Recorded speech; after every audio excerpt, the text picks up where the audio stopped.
moi, je suis contente. J'aimerais que vous nous parliez de votre fils, Michael. Le livre, les gens à la maison le connaissent. Je ne le montrerai pas à l'écran parce que ça fait toutes sortes de bizarreries, mais on va l'insérer au moment du montage. J'ai été très touchée. C'est un livre on en parlait juste un peu justement avant l'entrevue, qui est intemporel. Il est là. Je vous disais que j'avais l'impression que Michael venait de décéder alors qu'il est décédé en 2003. Et je pense que les gens qui vont le lire dans 5 ans vont croire aussi que vous venez d'écrire ce livre-là, que ça vient juste de se passer. Pouvez-vous nous expliquer qu'est-ce qu'il y avait, Michael? Ben, Michael, c'était mon premier enfant. J'en ai 3. Il y a Isabelle, Nicolas. Et j'étais, disons, enceinte, comme ma femme était enceinte, comme Maryse était enceinte. J'étais dans l'attente de recevoir ce premier enfant. Il faut dire que moi, j'avais jamais eu d'enfant dans ma vie. Tenir un enfant, changer une couche, faire le babysitter, j'ai jamais fait ça. Bon, bref, c'est mon premier enfant. Et je le ressentais déjà très fortement, viscéralement.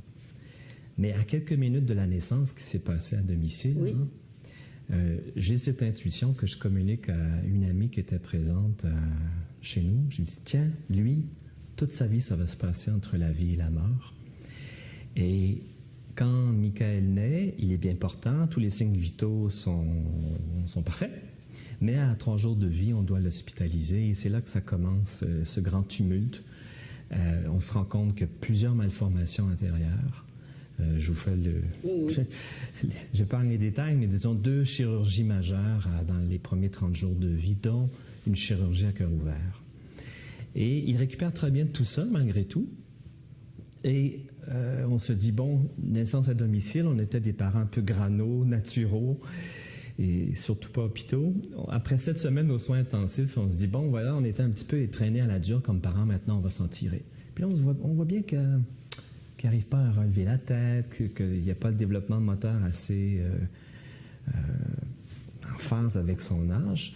Et pour, encore une fois, sauter dans le temps, après plusieurs mois de tests neurologiques, on se rend compte qu'il y a une maladie dégénérative qui s'appelle l'amyotrophie spinale. Pour faire simple, l'amyotrophie spinale, il y a plusieurs formes. Si c'est la forme sévère, le neurologue nous dit, bien écoutez, il y a peut-être 2 ans et demi d'espérance de vie. Bref, à ce moment-là, on n'est pas sûr s'il va passer l'hiver. Et non seulement il passe l'hiver, mais... Michael était atteint de cette forme-là. Oui. Okay. Ben, sur le moment, vous savez, les diagnostics chez un médecin, ça dépend comment la maladie évolue. Donc, son diagnostic va changer selon s'il pense que...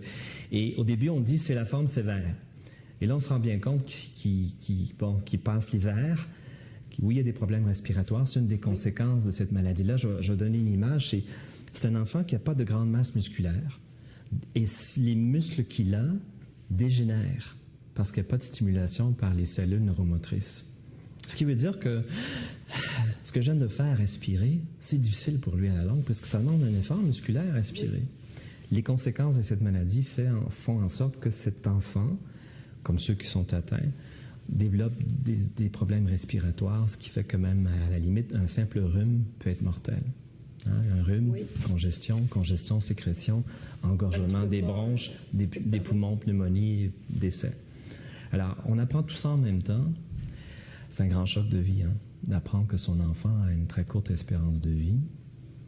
Mais en même temps, ce qui s'est passé pour moi, hormis l'engourdissement du moment, quand j'apprends le pronostic, c'est-à-dire l'espérance de vie, ça fait tellement mal que d'une certaine façon, la vie nous protège. Je ressentais rien, j'étais comme engourdi. Mais le lendemain de ça, de cet engourdissement, il y a à peu près tout ce qui peut exister comme énergie de vie en moi qui s'est mobilisé. Je me suis dit, tiens, dorénavant, je ferai tout pour le garder en vie. Je serai son gage de survie, je vais être son soignant, son traitant. Vous avez été son père, sa mère, son médecin, son infirmière. L'inalo, la physio. Bien sûr, il y a la famille qui s'occupait de la 2e enfant qui est née à ce moment-là, Isabelle, qui était allaitée. Alors, il y a beaucoup de détails qui sont consignés dans le livre, mais ça a été le début d'une épreuve, ça a été le début d'une phase que j'appelle la phase héroïque, pas pour me vanter, juste pour dire que j'étais complètement voué à le traiter. Je suis devenu un maniaque des soins. J'ai tout lu dans différentes thérapies alternatives. Il y avait aussi, au plus fort d'une crise respiratoire, il y avait 5 appareils dans sa chambre. Mais moi, j'avais plus de vie.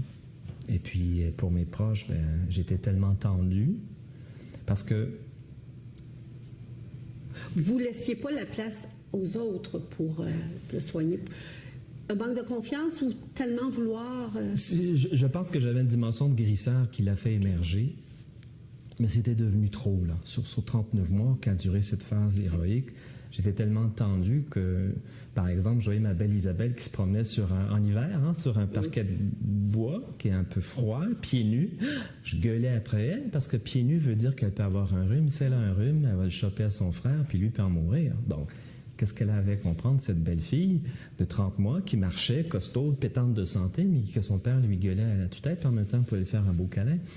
Et ce lâcher-prise est venu quand je me suis rendu compte que je ne pouvais plus le traiter à domicile.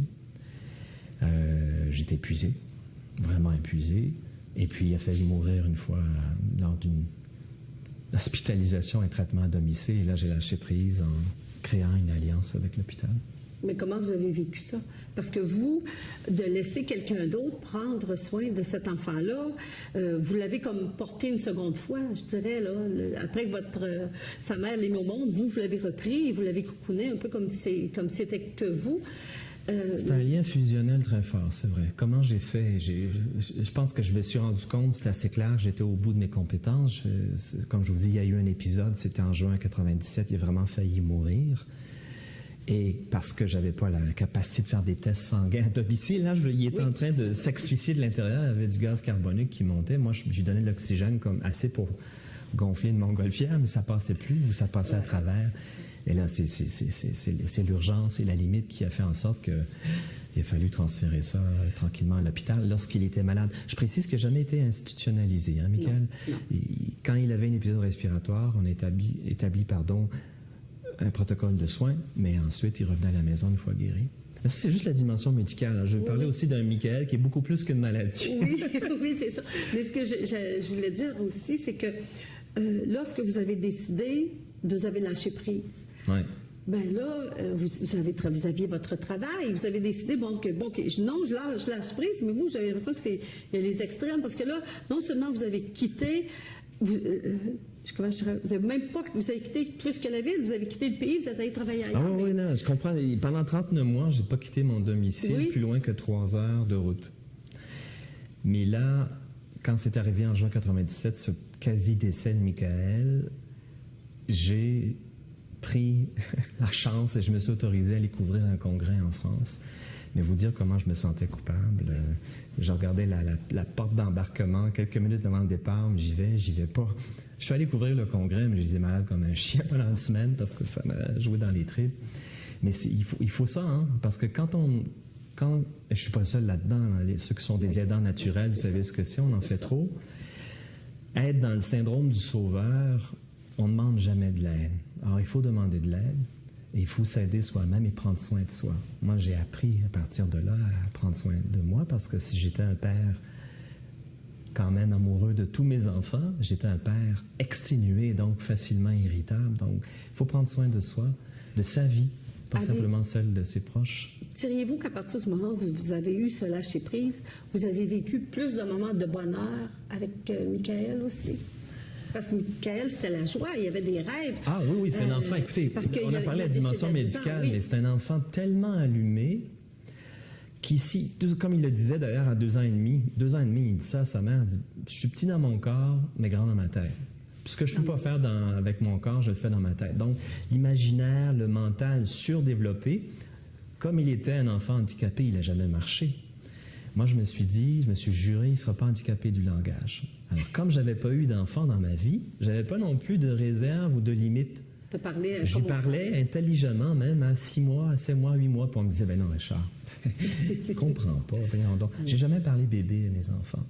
Mais croyez-vous, à 2 ans, il faisait des phrases complètes et complexes. Et il les comprenait.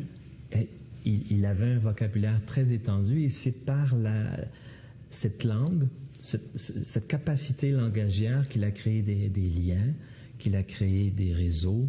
Il était un enfant très attachant parce qu'il s'intéressait aux gens, vraiment. Oui. Et il avait les mots pour discourir, parler. Et ça, c'est important, on ne s'en rend pas compte. Hein? Parler, c'est beaucoup plus que communiquer. C'est entrer en relation. c'est créer du sens, c'est construire des mondes imaginaires, c'est pouvoir parler à distance, c'est parler de... C'est extraordinaire, le monde du langage. C'est un monde... Oui, ce que je voulais dire, c'est un gage de survie pour Michael. Parler, manger, ça a été ses devises impunis. Et donc, cet enfant-là était à la fois gravement handicapé et surdoué mentalement. Et je dis toujours, quand vous parlez des moments de bonheur, ils étaient là à la naissance, ils étaient là quand il n'y avait pas des problèmes respiratoires. Mais c'est sûr qu'en lâchant prise de la peur de le perdre, c'est la plus grande peur pour un parent, c'est la mort de son enfant. Et c'est, en général, la plus grande peur pour tout être humain, c'est la mort. Donc, lâcher prise de ça, ça veut dire pour moi, lâcher prise de l'emprise de la peur dans ma vie. Une fois qu'on lâche prise de la peur, ben oui, on s'ouvre à... Regardez ce qu'on fait en ce moment. Hein, c'est une relation hein, cœur à cœur. Oui. Je dis que Michael a été un ouvreur de cœur. Le cœur, c'est pas la sentimentalité, le rose bonbon. Non, c'est l'âme. C'est l'âme, voilà. Tout est dit. C'est aller au cœur de l'essentiel. Quand on n'a pas beaucoup de temps, comme lui il le pressentait, ben, et on va vite à l'essentiel. Comment ça va?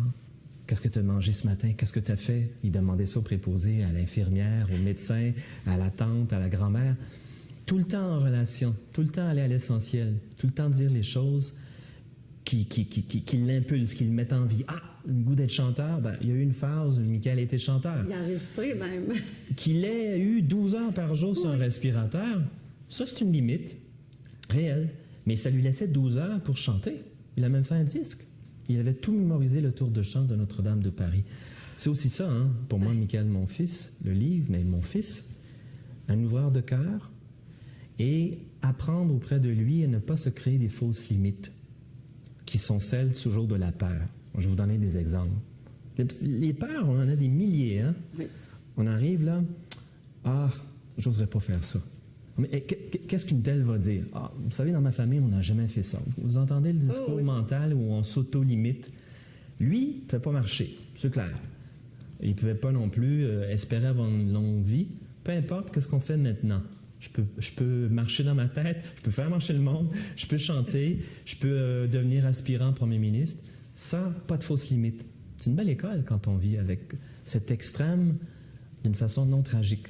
Comprenez-vous ce que je veux dire? Oui, mais ce que je trouve aussi, c'était comme un cadeau parce qu'au départ, le médecin vous a dit, il y a 2 ans de vie peut-être, mais lui en a fait 12. Oui.